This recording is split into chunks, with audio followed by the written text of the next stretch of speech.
When artificial intelligence enters the pulpit. Over the past few years, artificial intelligence has quietly worked its way into one profession after another. It drafts contracts for lawyers and writes code for programmers. It answers customer complaints, composes advertising slogans, summarizes medical records, and translates documents from one language into another in the blink of an eye. Task by task, in other words, it has crept into corners of working life where, only a decade ago, no one would ever have imagined a machine could tread. And now it has arrived somewhere far more surprising, and far more delicate, the writing of a sermon. More and more, religious leaders of many different faiths are quietly turning to AI tools to help them prepare the message they will deliver to their congregation each week. The trend is still small, but it is growing steadily, and it has opened a genuinely fascinating debate about where technology belongs, and where, perhaps, it should never set foot. The reasons behind this shift are not hard to grasp. A member of the clergy is almost never occupied with preaching alone. Think, for a moment, of everything the role actually demands. There are the sick to visit and the grieving to comfort, there are couples to marry and families in crisis to counsel, there are meetings to attend, accounts to balance, buildings to look after, and 1,000 small administrative chores that have nothing whatsoever to do with faith. And then, on top of all this, week after week without fail, a fresh and inspiring talk must somehow be produced. The pressure never lets up, and the diary is always full.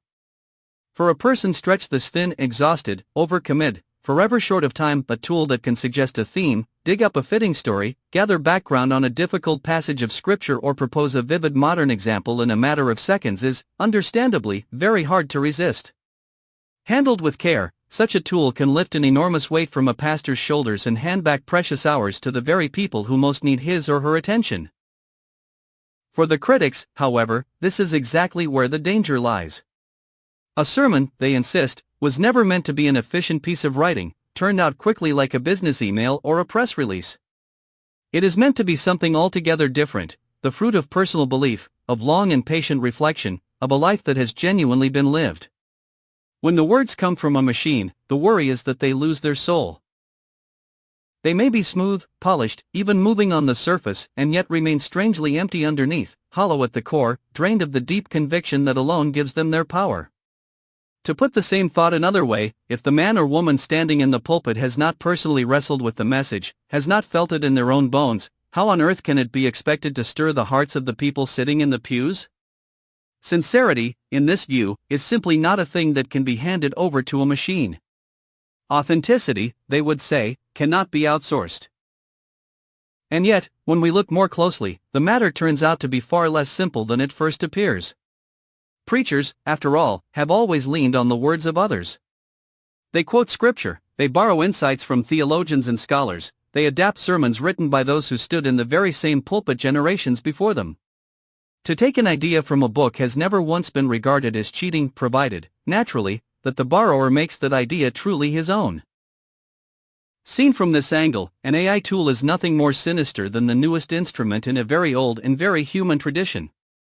It can serve as a starting point, a first push, a way of conquering that most familiar of all enemies, the blank page staring silently back at you. Many of those who use it are quick to make precisely this point.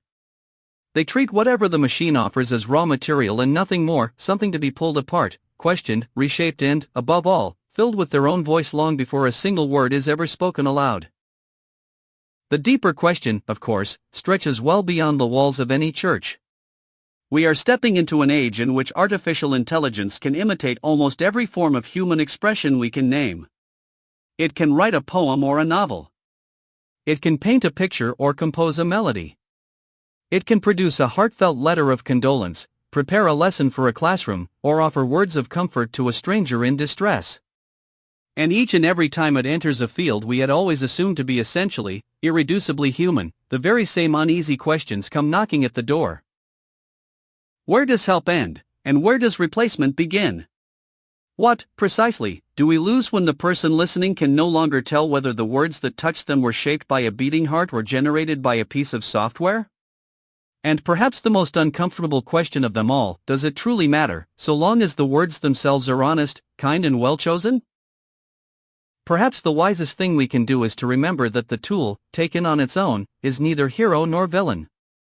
A hammer can raise a house or shatter a window, a knife can prepare a family's dinner or be turned to terrible harm. What counts is never the object itself, but the hand that wields it and the intention behind the act. By exactly the same logic, an AI that helps an exhausted pastor find the right words to comfort a grieving family may well prove a genuine blessing. An AI that does away with reflection altogether, that allows a speaker to talk with easy confidence about feelings he has never once experienced, is a very different creature indeed. The dividing line, in the end, does not run through the technology at all. It runs through the honesty, the humility, and the care of the human being who decides to pick that technology up. For whatever a congregation may feel about machines, when all is said and done it longs for something no machine has ever managed to give. It wants to know that behind the words there stands a real person, one who has doubted and hoped, who has stumbled and suffered, and who is speaking, however imperfectly, from somewhere deep and true inside. That longing is as old as human speech itself. And no invention, however dazzling and however clever it may be, is ever likely to take its place.